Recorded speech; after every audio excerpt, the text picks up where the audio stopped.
اللہ اکبر اللہ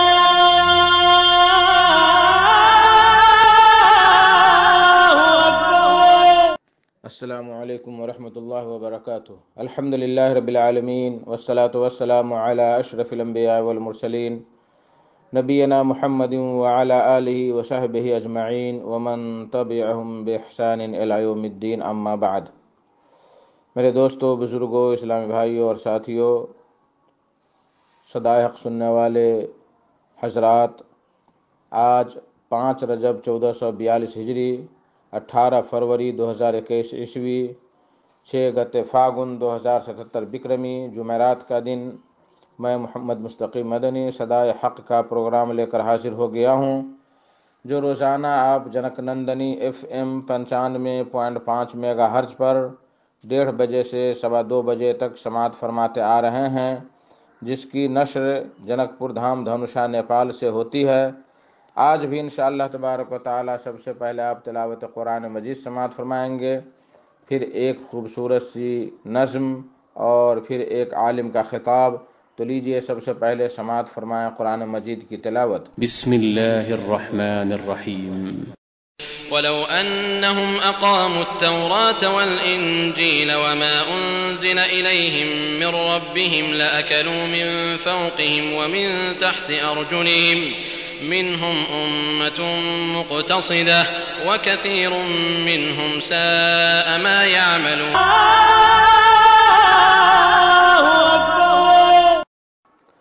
بعدہ ایک خوبصورت سی نظم سماعت فرمائیں، آواز شمس الحق عصری کی، بول ہے: یہاں پر دولت و شہرت وہی انسان کماتا ہے، یہاں پر دولت و شہرت وہی انسان کماتا ہے جو اس دنیا کی نگری میں نئے کرتب دکھاتا ہے۔ یہاں پر دولت و شہرت وہی انسان کماتا ہے، یہاں پر دولت و شہرت، یہاں پر دولت و شہرت وہی انسان کماتا ہے جو اس دنیا کی نگری میں، کہ یہاں پر دولت و شہرت، یہاں پر دولت و شہرت وہی انسان کماتا ہے جو اس دنیا کی نگری میں، جو اس دنیا کی نگری میں نئے کرتب دکھاتا ہے جو اس دنیا کی نگری میں۔ میری ماں جب میرے حق میں دعائے خیر کرتی ہے، میری ماں جب میرے حق میں، کہ میری ماں جب میرے حق میں، میری ماں جب میرے حق میں دعائے خیر کرتی ہے، تو اشکوں سے نگاہوں کا، تو اشکوں سے نگاہوں کا مسلح بھیگ جاتا ہے، تو اشکوں سے نگاہوں کا۔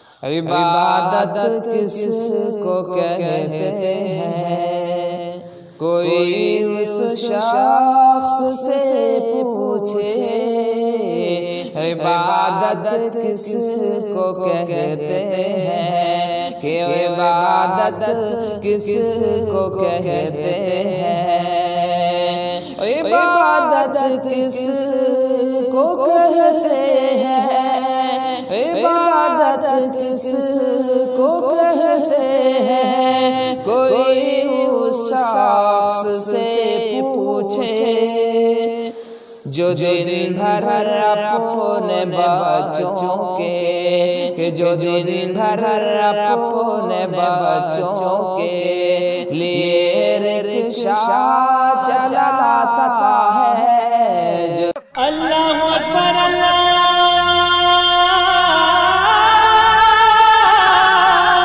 اکبر۔ میرے محترم ساتھیوں، آج کا خطاب ہے فضیلت الشیخ مقبول احمد سلفی صاحب کا، جو مکتب جالیات طائف سعودی عرب میں دعوت و تبلیغ کا فریضہ انجام دیتے ہیں۔ ان کا موضوع ہے پریشانی میں نماز کے ذریعے سے اللہ کی مدد طلب کریں۔ پریشانی جب بھی انسان کو لاحق ہو تو اسے اللہ تبارک و تعالیٰ کے ذکر و اذکار میں لگا رہنا چاہیے اور نماز کی طرف دوڑنا چاہیے، جیسا کہ نبی کریم صلی اللہ علیہ وسلم ہمیشہ کیا کرتے تھے۔ تو لیجئے اس موضوع پر فضیلت الشیخ سے خطاب سماعت فرمائیں۔ الحمد لله نحمده ونستعينه ونستغفره ونؤمن به ونتوكل عليه ونعوذ بالله من شرور أنفسنا ومن سيئات أعمالنا، من يهده الله فلا مضل له ومن يضلل فلا هادي له، وأشهد أن لا إله إلا الله وأشهد أن محمدا عبده ورسوله، أما بعد فإن خير الحديث كتاب الله وخير الهدي هدي محمد صلى الله عليه وسلم، وشر الأمور محدثاتها وكل محدثة بدعة وكل بدعة ضلالة وكل ضلالة في النار۔ أعوذ بالله من الشيطان الرجيم، بسم الله الرحمن الرحيم، يا أيها الذين آمنوا استعينوا بالصبر والصلاة إن الله مع الصابرين۔ ساری خوبیاں، ساری بڑائیاں، ہر قسم کی حمد و ثنا اللہ رب العالمین کے لیے ہے، جو سارے جہان کا خالق اور مالک ہے، روزی دینے والا، زندگی دینے والا، موت دینے والا، پریشانی دینے والا، پریشانی دور کرنے والا اور پوری دنیا کا انتظام کرنے والا ہے۔ درود و سلام کا نزول ہو اللہ کے تمام نبیوں اور رسولوں پر، بالخصوص نبی آخر الزماں حضرت محمد مصطفیٰ صلی اللہ علیہ وسلم پر۔ اسلامی بھائیوں اور عزیز دوستو،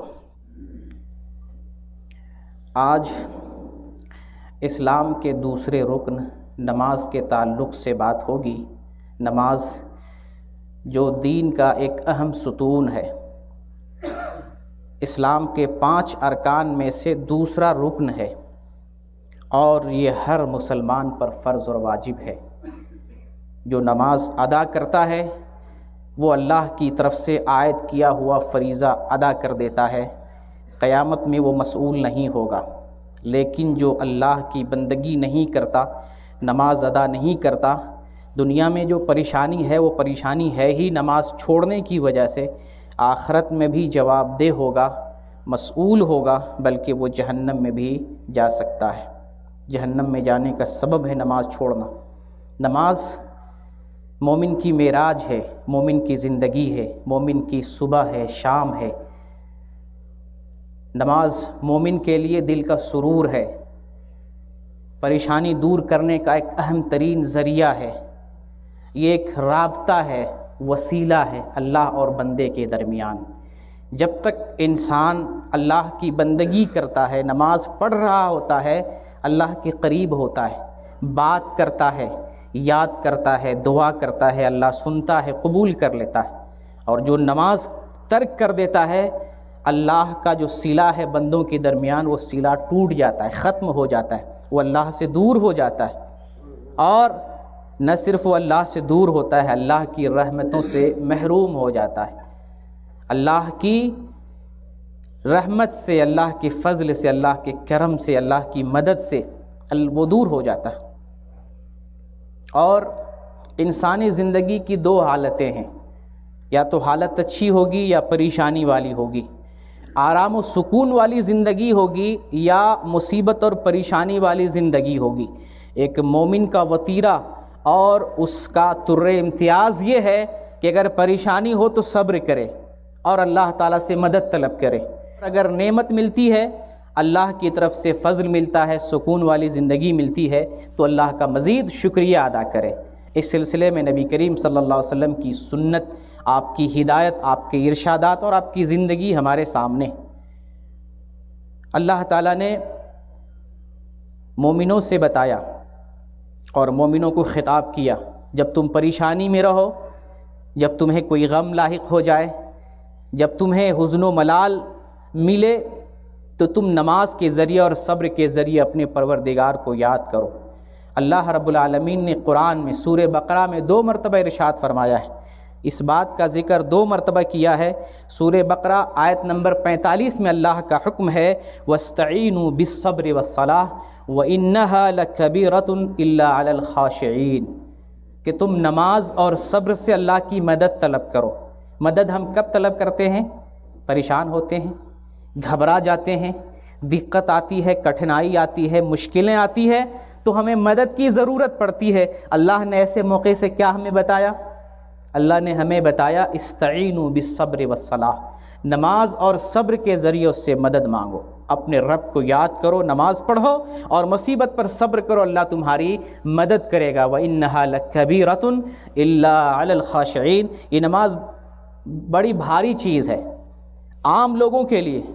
آپ دیکھیں، غور کریں، عام لوگوں کے لیے نماز کتنی بڑی چیز ہے۔ بھاگتا ہے نماز سے، بہت دور جاتا ہے۔ تبلیغی جماعت کے لوگ آتے ہیں، چلو مسجد چلتے ہیں، وہ حمام میں گھس جاتا ہے، کہاں کہاں بھاگ جاتا ہے، ڈھونڈنا پڑتا ہے، ملتے نہیں ہیں لوگ۔ نماز عام لوگوں کے لیے بہت بھاری چیز ہے، لیکن نماز کا شوق رکھنے والے، خشوع اور خضوع رکھنے والے، انہماک اور چاق اور شوق سے نماز پڑھنے والے، ان لوگوں کے لیے بھاری نہیں ہے۔ اللہ نے فرمایا وَإِنَّهَا لَكَبِيرَةٌ إِلَّا عَلَى الْخَاشِعِينَ، کہ یہ بھاری چیز ہے، نفس پر شاق گزرنے والی ہے، سوائے ان لوگوں کے جو اللہ سے ڈرتے ہیں، جو انہماک سے نماز پڑھتے ہیں، جو شوق اور جذبے سے رب کی بندگی کرتے ہیں، ان کے لیے بھاری نہیں ہے۔ ان کے لیے تو شوق اور جذبے کی چیز ہے، ان کی تو زندگی ہے، ان کا تو کام ہی ہے، مشغلہ ہی ہے رب کو یاد کرنا۔ اور سورہ بقرہ میں 153 نمبر آیت میں اللہ نے ذکر کیا یا ایھا الذین آمنوا استعینوا بالصبر والصلاۃ، دوسری جگہ یہی بات اللہ ذکر کر رہا ہے کہ تم نماز کے ذریعے اور صبر کے ذریعے اللہ سے مدد طلب کرو، اللہ سے مانگو، اللہ کو یاد کرو، نماز کے ذریعے اللہ کو یاد کرو، نماز کے ذریعے مدد طلب کرو، نماز کے ذریعے مشکلوں کو دور کرو، نماز کے ذریعے مصیبتوں کو دور کرنے کی کوشش کرو۔ ان اللہ مع الصابرین، اور اللہ تعالیٰ صبر کرنے والوں کے ساتھ ہے۔ تو یہ نماز جو ہے مومن کی ایک اہم ترین صفت ہے، نماز نہ پڑھنے والا مومن نہیں ہو سکتا ہے۔ بہت اچھا اخلاق کا مالک ہے، بہت خوبصورت انسان ہے، بہت صاف ستھرا رہتا ہے، بہت دوستی کرتا ہے، سماج میں ملنے ملانے کا کام کرتا ہے، جوڑنے کا کام کرتا ہے، بڑا اچھا کام کرتا ہے، نمازی نہیں ہے تو اچھا نہیں ہے۔ مومن کی ایک بہت اچھی صفت ہے، بڑی صفت اور بڑی علامت ہے، وہ نماز کو قائم کرتا ہے۔ اللہ تعالیٰ نے مومنوں کے بارے میں ایک سورت نازل کی ہے، سورۃ المؤمنون، اور پھر وہاں پر اللہ نے مومنوں کے اوصاف کو ذکر کیا، مومن کی پہچان کیا ہے۔ سب سے پہلی آیت میں اللہ ذکر کرتا ہے قد افلح المؤمنون، مومن کامیاب ہو گیا۔ اللہ کے یہاں یہی کامیاب ہوں گے جو اصل مومن ہوں گے، جو دعوے کے زبانی مسلمان ہوں گے وہ کامیاب نہیں ہوں گے، جو سچے اور پکے مومن ہوں گے وہی اللہ کے یہاں کامیاب ہوں گے۔ اور سورۃ المؤمنون میں اللہ تعالیٰ پہلے بشارت سناتا ہے، مومن کامیاب ہو گیا، قد افلح المؤمنون، مومن کامیاب ہو گیا۔ پھر اس مومن کی علامت بتا رہا ہے، کون مومن کامیاب ہوا، اس کی علامت کیا ہے، اس کی پہچان کیا ہے۔ پہلی بات، پہلی علامت اللہ تعالیٰ جو اس مومن کی ذکر کرتا ہے وہ یہ ذکر کرتا ہے الذین هم فی صلاتہم خاشعون، مومن وہ ہے جو اپنی نماز میں اللہ سے ڈرنے والا ہے، خشوع اور خضوع اختیار کرنے والا ہے، یعنی نماز پڑھنے والا تو ہے ہی، نماز میں انہماک اختیار کرنے والا ہے، شوق اور جذبے سے نماز پڑھنے والا، خشوع اور خضوع کے ساتھ نماز پڑھنے والا، دلچسپی کے ساتھ نماز ادا کرنے والا، سستی اور کاہلی سے نہیں، زبردستی نہیں، ٹال مٹول سے نہیں، جیسے تیسے نہیں، شوق اور انہماک اور جذبے کے ساتھ نماز ادا کرنے والا، فروتنی، عاجزی، خاکساری اور تذلل کے ساتھ، یہ کس کی علامت ہے؟ مومن کی پہلی علامت اللہ تعالیٰ نے بتایا وہ نماز قائم کرنے والا اور خشوع اور خضوع کے ساتھ نماز ادا کرنے والا۔ پھر اسی سورۃ المومنین میں اللہ تعالیٰ آگے چند آیتوں کے بعد 9ویں آیت میں اللہ تعالیٰ ذکر کرتا ہے والذین هم علی صلاتهم یحافظون۔ مومن کی پہچان یہ ہے کہ وہ اپنی نماز پر ہمیشگی کرتا ہے، ہمیشہ ادا کرتا ہے، سستی نہیں کرتا، ناغہ نہیں کرتا، نماز کو ضائع نہیں کرتا، کام کی وجہ سے نماز کو چھوڑ نہیں دیتا، نماز کو برابر ادا کرتا ہے، ادا کر رہا ہوتا ہے، کرتا رہتا ہے۔ تو یہ مومن کی علامت ہے۔ اللہ مومن کی پہچان بتاتا ہے جو کامیاب ہونے والا ہے وہ نماز پر ہمیشگی اختیار کرنے والا ہوتا ہے۔ اور اسی طرح کی بات اللہ تعالیٰ سورہ معارج کے اندر آیت نمبر 23 میں ذکر کرتا ہے الذین هم علی صلاتهم دائمون۔ مومن کی ایک پہچان یہ ہے کہ وہ اپنی نماز پر ہمیشگی کرتا ہے، ہمیشہ نماز پڑھتا ہے، کبھی نہیں چھوڑتا، کبھی ناغہ نہیں کرتا، کبھی سستی نہیں کرتا، کبھی غفلت نہیں برتتا، کام کا بہانہ نہیں بناتا، نماز ادا کرتا رہتا ہے برابر اور مسلسل۔ یہ مومن کی پہچان ہے۔ ایسے مومنوں کو اللہ خطاب کر رہا ہے یا ایھا الذین آمنوا استعینوا بالصبر والصلاۃ، اے ایمان والو اللہ سے نماز اور صبر کے ذریعہ مدد طلب کرو۔ کیسے مدد طلب کرنا اللہ سے؟ صبر بھی کرنا ہے، مصیبت پر صبر کرنا ہے، جم جانا ہے، جزا فضا نہیں کرنا ہے، رونا نہیں ہے، چیخنا چلانا نہیں ہے، غم کا اظہار نہیں کرنا ہے، صبر کرنا ہے مصیبت پر، اور پھر نماز کے ذریعے اللہ تعالیٰ سے ہمیں مدد طلب کرنی ہے۔ اللہ مومنوں سے خطاب کرتا ہے کہ تم صبر کے ذریعے اور نماز کے ذریعے مدد طلب کرو۔ لیکن ہمارا حال کیا ہے؟ ایک طرف تو نماز قائم نہیں کرتے، جو زندگی ہے جس کے لیے ہم پیدا کیے گئے ہیں، نماز اس کے لیے پیدا کیے گئے، رب کی بندگی کے واسطے ہم دنیا میں آئے ہیں، اور اسی کام کو ادا نہیں کرتے ہیں، اسی کام کو نہیں کرتے ہیں، اور پھر یہ نالا ہوتا ہے، یہ گریہ وزاری کرتے ہیں کہ اللہ تعالیٰ ہماری دعا قبول نہیں کرتا، اللہ تعالیٰ ہمیں پریشانی میں مبتلا کرتا ہے، اللہ تعالیٰ ہمارا امتحان لیتا ہے، ہمیں آزماتا ہے۔ جس مقصد کے لیے پیدا کیے گئے اسی سے ہم دور ہیں، تو ایک دعا کر لینے سے اللہ کیا نواز دے گا، قبول کر لے گا، اللہ ہماری مشکلوں کو دور کر دے گا، اللہ کی طرف سے مدد کیسے آ سکتی ہے؟ تو ایک تو ہم نماز قائم کرنے والے نہیں ہیں، دوسرا یہ کہ جب مصیبت آتی ہے تو اس کو کیسے دور کرتے ہیں؟ دنیا میں لوگ کس طریقے سے مصیبتوں کو دور کرتے ہیں؟ کوئی مصیبت آتی ہے بھاگ کے جاتے ہیں بابا کے پاس، مولوی کے پاس، ایک تعویذ لکھ دو فلاں مصیبت آ گئی ہے، اور بابا بھی اتنے چالاک، پیسے کے لالچی، جس کام کی ضرورت ہو اس کام کا تعویذ لکھ دیتے ہیں۔ کسی لڑکی سے شادی کرنی ہو، کسی میں طلاق دلوانی ہو، کسی میں محبت بیٹھانی ہو، کسی کو اپنی فلم ہٹ کروانی ہو، کسی کی تجارت چمکانی ہو، کسی میں عداوت کرنی ہو، دشمنی کرنی ہو، نعوذ باللہ جیسا بھی کام کریں، چاہے برا کام ہو اچھا کام ہو، ہر کام کا وہ تعویذ لکھ دے گا۔ تعویذ لکھواتے ہیں اور بھروسہ کر لیتے ہیں اس سے ہمارا کام بن جائے گا۔ بہت سے لوگ سڑک چھاپ لوگوں کے پاس جاتے ہیں اور کہتے ہیں پریشانی ہے، کوئی چمتکار والا، کرشمے والا انگوٹھی دے دو جس سے میری قسمت بن جائے، زندگی کا کام بن جائے، پریشانی دور ہو جائے۔ اور کچھ لوگ آن لائن استخارہ کرتے اور کرواتے ہیں، بابا بنگالی بابا فلاں بابا آپ دیکھتے ہوں گے، آن لائن استخارہ کروا لو اور کسی بھی مصیبت کو دور کروا لو۔ یہ فریبی اور مکار ہیں، استخارہ کسی سے نہیں کروایا جاتا ہے، آن لائن استخارہ یہ شریعت میں ثابت نہیں ہے، خود سے استخارہ کرنا چاہیے، خود سے، یہ اپنی نماز ہے، کروائی نہیں جاتی۔ تو یہ آن لائن استخارہ کروانا یہ فریبی اور مکاری، جو لوگ ایسا کرتے ہیں پیسے کے لیے کرتے ہیں، پیٹ کے لیے کرتے ہیں۔ اور کچھ لوگ جو ہے مزار پہ جا کے چادر چڑھا دیے، سوچا آپ سارا سپنا پورا ہو جائے گا، سارا مقصد پورا ہو جائے گا، ساری مشکلیں دور ہو جائیں گی۔ اور کچھ لوگ سوچتے ہیں چلو بابا کے نام سے ایک بکرا ذبح کر دیتے ہیں، سارا کام ختم۔ اسلام نے یہ طریقہ نہیں دیا مصیبت دور کرنے کا، یہ تعلیم اسلام میں کہیں نہیں ہے، یہ ہم نے رواجا ہے، ہم نے سماج میں اس چیز کو اپنا لیا ہے۔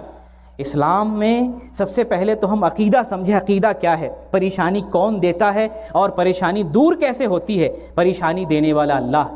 کیا مومن اس بات کا عقیدہ نہیں رکھتا کہ پریشانی اللہ کی طرف سے ہے؟ یہ عقیدہ سب سے پہلے بنائیں کہ پریشانی دینے والا اللہ ہے، تو دور بھی کون کرے گا؟ وہی دور کرے گا جو پریشانی دینے والا ہے۔ تو پریشانی دور کرنے کا اللہ نسخہ بتاتا ہے، نماز اور صبر کے ذریعے مدد طلب کرو، تمہاری پریشانی دور ہو جائے گی۔ آئیے میں سیرت رسول سے، محمد صلی اللہ علیہ وسلم کی سیرت بتاتا ہوں۔ ہم نبی سے کتنی محبت کرتے ہیں اس سیرت سے پتہ چلے گا۔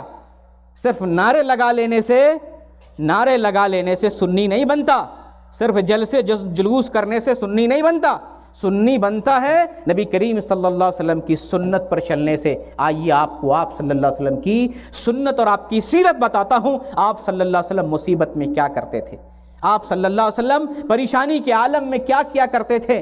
آپ پریشانی ہی میں نہیں، آپ تو خوشی میں بھی رب کو اتنا یاد کرتے۔ بخاری میں اور صحیح مسلم میں حدیث ہے، مغیرہ بن شعبہ رضی اللہ تعالیٰ عنہ بیان کرتے ہیں کہ نبی کریم صلی اللہ علیہ وسلم اللہ کی اتنی بندگی کرتے پیر سوج جایا کرتے تھے، دونوں قدم مبارک میں سوجن آ جاتا، اتنی بندگی کرتے۔ آپ سے پوچھا جاتا ہے اللہ کے رسول، اللہ رب العالمین نے آپ کے سارے گناہ کو معاف کر دیا ہے، آپ کے اگلے پچھلے سارے گناہ معاف کر دیے گئے ہیں، آپ رب کی بندگی اتنی کیوں کرتے ہیں کہ آپ کی طبیعت خراب ہو جائے، آپ کے قدم مبارک میں ورم پیدا ہو جائے، آپ کیوں اتنی بندگی کرتے ہیں؟ اللہ کے رسول صلی اللہ علیہ وسلم ارشاد فرماتے ہیں، بخاری کے الفاظ ہیں، صحیح مسلم کے اندر ہے اور حدیث کی متعدد کتابوں میں ہے، افلا اکون عبدا شکورا، افلا اکون عبدا شکورا، کیا میں اللہ کا شکر گزار بندہ نہ بن جاؤں؟ اگر اللہ نے میرے گناہ معاف کر دیے ہیں تو میرے اوپر احسان کیا ہے، میرے اوپر فضل کیا ہے، میرے اوپر نعمت برسایا ہے، میں اس نعمت کے بدلے رب کا شکریہ بجا لاتا ہوں، کثرت سے عبادت کرتا ہوں۔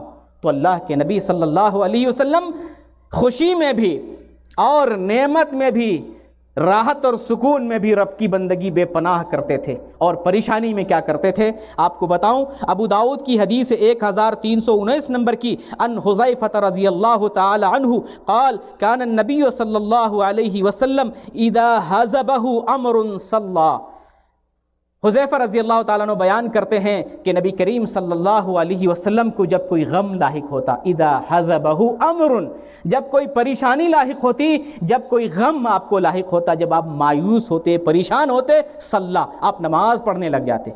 کیا کرتے؟ نماز پڑھنے لگ جاتے۔ یہ نبی کی سیرت ہے، نبی کی سنت ہے، نبی کی تعلیم اور نبی کا عمل ہے۔ آج ہم صرف زبانی طور پر سنی بنتے ہیں، نبی کی سیرت سے، نبی کی سنت سے، نبی کی تعلیم سے اور آپ کی دعوت سے بھاگتے ہیں، اور ہم کہتے ہیں بڑے پکے سنی، بڑے پکے سنی ہیں۔ سنی ایسے نہیں بن سکتا جب تک نبی کریم صلی اللہ علیہ وسلم کی سیرت کو نہیں اپناتا ہے۔ آپ تو خوشی میں بھی رب کی بندگی کرتے تھے اور غم میں بھی اللہ کے نبی صلی اللہ علیہ وسلم رب کی بندگی کرتے تھے۔ ہم تو خوشی میں جب دولت آ جائے تو ایسی مستی آتی ہے، ایسا گھمنڈ، ایسا غرور آتا ہے کہ دین کیا، مسجد کیا، اور اللہ کیا، اللہ کے رسول کیا، دین کی تعلیم کیا، کہاں کا غرور اور نشہ آ جاتا ہے۔ غریبوں کی طرف تو دیکھتے بھی نہیں، اس سے ملنا، بات کرنا، اس کے قریب جانا، اس کے ساتھ کھانا پینا، اٹھنا بیٹھنا، تو یہ اپنی شان کے خلاف سمجھتے ہیں، یہ ہماری خوشیوں کا معاملہ ہے۔ اور جب پریشانی آتی ہے اس وقت بھی رب کو نہیں یاد کرتے ہیں، اس وقت بھی جو پریشانی دیتا ہے اور پریشانی حل کرتا ہے اس کو بھول جاتے ہیں دوسروں کے پاس، جاتے ہیں بابا کے پاس، جاتے ہیں مولوی کے پاس، جاتے ہیں جگاڑیوں کے پاس، جاتے ہیں عاملوں اور جھوٹے مکار لوگوں کے پاس، جن کو خود پیسہ آپ دیتے ہیں تو کھاتا ہے، آپ کے نذرانے سے وہ اپنی زندگی گزارتا ہے، پھر وہ آپ کی جیب میں کیسے پیسہ ڈال سکتا ہے، آپ کی قسمت کیسے بنا سکتا ہے؟ جب وہ اپنی قسمت نہیں بنا سکتا ہے تو غیروں کی قسمت کہاں بنا سکتا ہے؟ عقیدہ بنائے، پریشانی کون دیتا ہے، قسمت کون بناتا ہے، پریشانی کون دور کرتا ہے، پہلے یہ عقیدہ سمجھیں، پھر اس کے بعد اس سے مانگیں، اس کو یاد کریں اور نبی کریم صلی اللہ علیہ وسلم کی سیرت کو اپنائیں۔ آپ کی سیرت ہی میں ساری پریشانی کا حل ہے۔ آج کرونا کی بیماری ہے، کرونا کی وبا پوری دنیا اور عالمی پیمانے پر پھیلی ہوئی ہے۔ کرونا کی مار کی وجہ سے انسان مختلف پریشانیوں میں مبتلا ہے، اور سب سے بڑی پریشانی معاشی اور روزگار کی پریشانی۔ ایسے حالت میں بھی لوگ اللہ کی طرف نہیں آتے، اللہ سے تعلق نہیں جوڑتے ہیں، بندگی نہیں کرتے ہیں، مسجدیں خالی ہیں، سنسان ہے، کتاب اللہ کو نہیں پڑھا جاتا، سنت رسول کو گلے سے نہیں لگایا جاتا، اور دین سے لوگ کوتاہی برتتے ہیں۔ پھر اللہ تعالی ہماری پریشانیوں کو اور ہماری مصیبتوں کو کیسے دور کرے گا؟ نبی کریم صلی اللہ علیہ وسلم کی سیرت کو بتایا، جب کوئی معاملہ آتا، پریشان کن معاملہ آتا، نماز کی طرف بھاگتے۔ 5 وقت نماز تو اپنی جگہ وہ تو ادا کرنا ہی ہے، یہ فریضہ ہے۔ ان نمازوں کے علاوہ نفلی نماز پریشانی کے وقت اور جو ہے تکلیف کے وقت ادا کیا کرتے تھے. جب کبھی دشمن کا خطرہ ہوتا، خوف ہوتا، کافروں کی طرف سے کوئی خطرہ لاحق ہوتا، آپ نماز میں دعائے قنوت نازلہ پڑھا کرتے تھے. قنوت نازلہ نماز کے اندر پڑھا کرتے تھے. اور جب سورج گرہن، چاند گرہن جو ایک طرف سے عذاب ہے، اللہ کی طرف سے عذاب ہے، نبی کریم صلی اللہ علیہ وسلم نے فرمایا کہ سورج گرہن اور چاند گرہن یہ کسی کی موت سے، کسی کی زندگی سے نہیں ہے، یہ اللہ کی دو نشانیوں میں سے دو نشانیاں ہیں. جب تم سورج گرہن کو، چاند گرہن کو دیکھو، نماز پڑھنے کی طرف بھاگو، نماز کی طرف دوڑ جاؤ. دیکھیں جب عذاب آ رہا ہے، پریشانی آ رہی ہے، کیا کرتے ہیں اور تعلیم کیا دیتے ہیں نبی صلی اللہ علیہ وسلم؟ نماز کی طرف بھاگو. آپ نے بارش کی نماز کبھی پڑھی ہے؟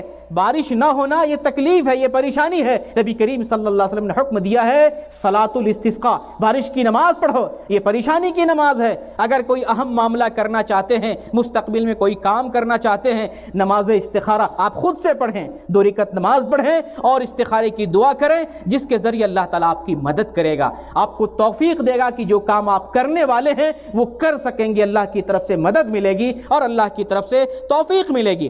آپ کو بتاؤں مسند احمد کی حدیث ہے 1023 نمبر کی، حضرت علی رضی اللہ تعالیٰ عنہ بیان کرتے ہیں، بدر کی لڑائی آپ نے سنا ہوگا، یہ پہلی لڑائی ہے کافروں اور مسلمانوں کے خلاف، یہ پہلی لڑائی ہے. بدر کے موقع سے یہ محسوس ہو رہا تھا کہ مسلمانوں کی تعداد تھوڑی ہے، کم تعداد میں مسلمان ہیں. آج مسلمان دنیا سے ختم ہو جائیں گے، اسلام کا نام مٹ جائے گا. ایسی مشکلیں تھی، ایسی مشکل کے وقت رسول اللہ صلی اللہ علیہ وسلم کیا کرتے ہیں؟ حضرت علی بیان کرتے ہیں کہ گھڑ سوار میں یعنی حفاظت کرنے والے دستے میں صرف ایک صحابی تھے، مقداد رضی اللہ تعالیٰ عنہ، اور بیان کرتے ہیں ہم سارے صحابہ رات میں سو گئے، رسول اللہ صلی اللہ علیہ وسلم ایک درخت کے نیچے رات بھر عبادت کرتے رہے اور روتے رہے. یہ ہے سیرت کن کی؟ ان کی جن کے نام پر ہم کہتے ہیں کہ ہم پکے مسلمان ہیں، لیکن حقیقت میں آپ کی اتباع نہیں کرتے ہیں، حقیقی طور پر رسول اللہ کی زندگی کی طرح اپنی زندگی نہیں بناتے ہیں. آپ کا صرف نام لیتے ہیں، آپ کا گن گاتے ہیں اور آپ کے نام پہ ترانے اور کیا کیا قصیدے پڑھتے ہیں، لیکن جب عمل کرنے کی باری آتی ہے عمل نہیں کرتے ہیں. اور وہ مسلمان نہیں ہے، وہ سچا محب رسول نہیں ہے جو محمد صلی اللہ علیہ وسلم کی تعلیم کو نہ اپنائے. وہ سچا محب نہیں ہے. محب رسول وہ ہو سکتا ہے جو آپ کی تعلیمات پر عمل کرتا ہے. صرف نام لینے سے اگر کوئی نجات پا جائے گا، محب رسول بن جائے گا، تو پھر دنیا میں کون ہے جو نبی صلی اللہ علیہ وسلم کا نام نہیں لیتا ہے؟ ہر کوئی نام لینے والا ہے، لیکن محب رسول وہ ہے جو آپ صلی اللہ علیہ وسلم کی سیرت کو اپناتا ہے. آپ کو ایک اور حدیث بتاؤں جو ابو داؤد کے اندر ہے. عبداللہ بن محمد بن حنفیہ بیان کرتے ہیں، میں اور اپنے والد محترم کے ساتھ ایک آدمی کے پاس گیا جو انصاری آدمی ہے اور سسرالی رشتے سے ہے. سسرالی رشتے سے یہ آدمی بیمار تھا. میں اور میرے والد ان کی عیادت کرنے کے لیے گیا. اتفاق سے اسی اثنا نماز کا وقت ہو جاتا ہے. وہ بیمار آدمی بیمار ہے، بستر پہ پڑا ہوا ہے، اپنے نوکر سے، نوکرانی سے کہتا ہے وضو کا پانی لاؤ، میں وضو کروں گا، نماز پڑھوں گا تاکہ اللہ کی طرف سے راحت پا سکوں، اللہ کی مدد مل سکے. تو یہ لوگ جو حاضر ہوئے تھے عیادت کے لیے، انہوں نے نکیر کیا، آپ بیمار ہیں، آپ پریشان ہیں، آرام کر لیں، تھوڑا سا سستا لیں، پھر پڑھی جا سکتی ہے نماز. تو کہا نہیں، سمعت رسول اللہ صلی اللہ علیہ وسلم یقول قم یا بلال فارحنا بالصلاۃ. وہ کیا کہتے ہیں؟ مریض کہتے ہیں کہ دیکھو میں نے رسول اللہ صلی اللہ علیہ وسلم سے یہ حدیث پاک سنی ہے. آپ صلی اللہ علیہ وسلم بلال سے کہتے ہیں قم یا بلال، اے بلال کھڑے ہو جاؤ اور نماز پڑھ کے مجھے سکون پہنچاؤ. سکون کہاں ہے؟ نماز میں ہے. بیمار آدمی کو سکون کس سے مل رہا ہے؟ نماز سے مل رہا ہے. نماز اور نبی کریم صلی اللہ علیہ وسلم کی سنت پر عمل کرنے سے مل رہا ہے. اللہ نے قرآن میں ایک جگہ ارشاد فرمایا ہے الا بذکر اللہ تطمئن القلوب. اللہ کے ذکر میں، اللہ کی یاد میں اور اللہ کی بندگی میں دل کو سکون ملتا ہے. تو یہ نماز سکون ہے. نماز سے بیماری دور ہوتی ہے، نماز سے پریشانی دور ہوتی ہے، نماز سے نجات ملتی ہے، نماز سے انسان راحت محسوس کرتا ہے، پریشان میں وہ راحت محسوس کرتا ہے. تو یہ جو ہے اسی طریقے سے ہماری زندگی رسول اللہ صلی اللہ علیہ وسلم کی سیرت کے مطابق نہیں ہے. ابراہیم علیہ السلام کا واقعہ آپ کو بتاتا ہوں. جب آپ سفر پہ تھے، آپ کے ساتھ آپ کی خوبصورت ترین بیوی تھی، خوبصورت بیوی تھے. ایک جگہ سے گزر تھا، وہاں ظالم بادشاہ رہا کرتا تھا. آپ کے دل میں خیال آیا کہیں میری خوبصورت بیوی کی طرف بدنیتی سے کوئی ہاتھ نہ بڑھائے. اور اتفاق سے اس ظالم بادشاہ نے بیوی کو طلب کر لیا کہ بلاؤ فلاں عورت کو بلاؤ، اور جب وہ بیوی ظالم بادشاہ کے پاس پہنچتی ہے اس ٹائم ابراہیم علیہ السلام نماز میں مشغول ہو جاتے ہیں کہ اللہ کی طرف سے مدد آئے، یہ اللہ سے مدد طلب کرتے ہیں، اور الحمدللہ یہ ناپاک ظالم آدمی جب بیوی کی طرف ہاتھ بڑھاتا ہے گندی نیت سے، اللہ تعالیٰ اس کے ہاتھ میں سوجن پیدا کر دیتا ہے، اس کے ہاتھ کی حرکت کو سلب کر لیتا ہے۔ وہ ظالم بادشاہ بیوی سے کہتا ہے دعا کر دو میرا ہاتھ ایسا ہو گیا، دعا کر دیتی ہے، پھر ہاتھ بڑھاتا ہے، پھر دعا کرتی، 3 مرتبہ ایسا حادثہ پیش آیا، ابراہیم پھر جو ہے واپس آتی ہے، اس کو بخش دیتا ہے، بلکہ ایک نوکرانی بھی ساتھ میں دیتا ہے، لے جاؤ اس نوکرانی کو اپنے لیے خدمت کروانا۔ ابراہیم علیہ السلام پوچھتے ہیں کیا ہوا؟ کہا سب خیر ہے، سب ٹھیک۔ تو یہ نماز کی برکت ہے، نماز کی برکت سے ایسا ہوتا ہے۔ صحیح بخاری کا ایک واقعہ آپ کو بتاؤں، صحیح بخاری میں یہ واقعہ مذکور ہے، 2482 نمبر کے اندر یہ حدیث ہے۔ نبی کریم صلی اللہ علیہ وسلم بنی اسرائیل کا ایک واقعہ بیان کرتے ہیں کہ بنی اسرائیل میں جریج نام کا ایک آدمی تھا۔ جریج یہ نیک اور عابد و زاہد تھا، نماز پڑھا کرتا تھا۔ ایک مرتبہ نماز پڑھ رہا تھا تو اس کی امی آتی ہے اور نماز میں آواز لگاتی ہے یا جریج، یہ جواب نہیں دیتے، نماز میں مشغول رہتے ہیں، بلکہ خیال بھی آتا ہے کہ میں آواز دوں یا نماز پڑھوں، کیا کروں، اپنی والدہ کی بات سنوں یا رب کی بات سنوں، میں کیا کروں؟ وہ جواب نہیں دیتے ہیں۔ والدہ دوبارہ آتی ہے اور غصے میں بد دعا دے دیتی ہے کہ تو نے میری آواز نہیں سنی ہے، میرا جواب نہیں دیا ہے، میں بد دعا دیتا ہوں کہ تمہاری موت ہوگی اس حالت میں کہ تم کسی فاحشہ عورت کا منہ نہ دیکھ لو، جب تک کسی فاحشہ عورت کا منہ نہ دیکھ لو تمہاری موت نہیں آنے کی۔ بد دعا دے دی والدہ نے، صحیح بخاری کا صحیح واقعہ۔ چنانچہ یہ جریج ایک عبادت خانے میں رہا کرتا تھا، عبادت کرتا تھا، اسی عبادت خانے کے قریب ایک فاحشہ عورت جانور چرایا کرتی تھی۔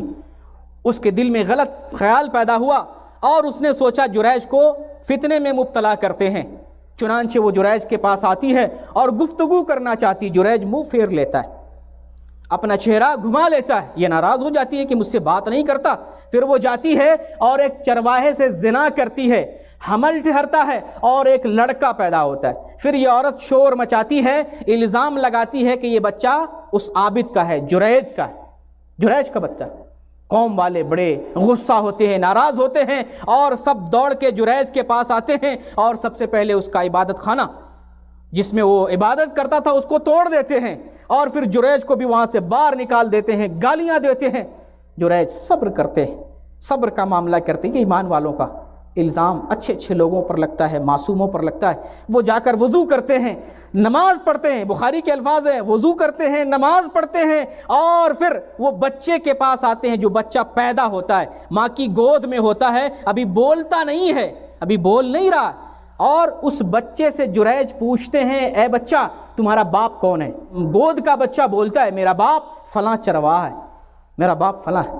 جب قوم سنتی ہے یہ بات کہ یہ بچہ خود جواب دے رہا ہے معجزے کے طور پر اللہ کے حکم سے کہ میرا باپ فلاں چرواہا ہے، تو جریج معصوم ہے، اس نے کوئی زنا نہیں کیا ہے، کوئی غلطی نہیں کی ہے۔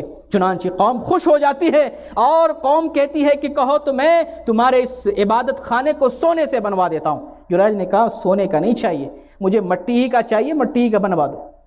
تو یہ ہے نماز پڑھنے کی برکت، نماز پڑھنے سے بڑی بڑی پریشانیاں دور ہو جاتی ہیں۔ آئیے آج سے تہیہ کرتے ہیں، عہد کرتے ہیں، دل میں ارادہ کرتے ہیں کہ اپنی پریشانیوں کو نماز کے ذریعہ دور کریں گے۔ یہ تعویذ سے، یہ انگوٹھی سے، یہ جو ہے بابا کے مکر فریب سے، اس سے کچھ نہیں ہوتا۔ ہم نماز کے لیے پیدا کیے گئے، رب کی بندگی کے لیے دنیا میں آئے ہیں اور رب کی بندگی کے ذریعہ ہی ہم تمام پریشانیوں کو دور کر سکتے ہیں۔ آپ بیمار ہو رب کی بندگی کریں، سکون محسوس ہوگا۔ آپ کے جیب میں 1 روپیہ نہ ہو، اللہ کی بندگی کریں، آپ کو اطمینان، راحت نصیب ہوگی۔ میں اس خالق کو یاد کر رہا ہوں جو روزی دینے والا ہے، جو مشکلیں آسان کرنے والا ہے۔ آئیے تہیہ کرتے ہیں، نبی کریم صلی اللہ علیہ وسلم کی سنت کو عمل میں لائیں گے اور اپنی پریشانیوں کو دور کرنے کے لیے نماز پڑھ کر اور صبر کے ذریعے اللہ تعالیٰ سے مدد طلب کریں گے۔ اللہ تعالیٰ سے دعا کرتے ہیں باری اللہ ہماری پریشانیوں کو دور فرما دے۔ ہم گنہگار ہیں، عاصی ہیں، نافرمان ہیں، فتنے کے دور میں ہیں، باری اللہ تو غفور الرحیم ہے، اپنے بندوں کو بے پناہ بخشتا ہے، نوازتا ہے اور معاف کرنے والا ہے۔ اپنے فضل و کرم سے ہم گنہگار بندوں کو معاف فرما دے۔